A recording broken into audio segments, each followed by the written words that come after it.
Meet Saul, the first king of Israel, who was destroyed by his own jealousy. He looks like a royalty, tall, handsome, and noble.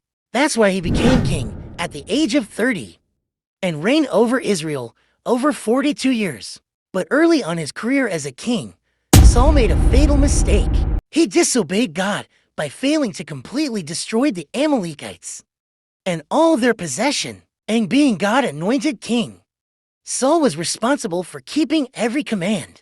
Our God withdrew his favor from Saul and had Samuel, the prophet, anoint David as a king. Sometime later, David killed the giant Goliath, and the Jewish women were dancing in a victory parade, saying, "Saul has slain his thousands, and David his 10,000s," because people made more of David's single victory than all of Saul's. The king went into a rage and became jealous of David, and from that moment, King Saul plotted to kill him. And instead of building up Israel, Saul wasted his time chasing David into the hills.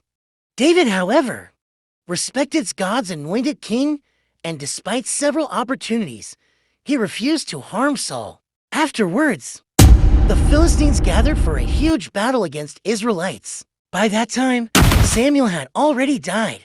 King Saul was desperate, so he consulted a medium and told her to raise Samuel's spirit from the dead. And that kind of occult activity angered God, because it relies on satanic forces instead of him.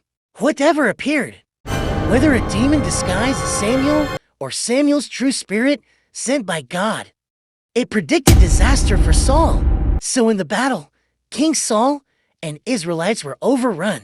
Saul committed suicide, and his son were killed by the enemy. David, who was hounded by Saul for many years, sincerely mourned for his death. The lesson is, God wants us to depend on him and don't rely on our own strength and wisdom, but to him. God expects total obedience and not partial with excuses, because God has direction and purpose. Life without him is meaningless.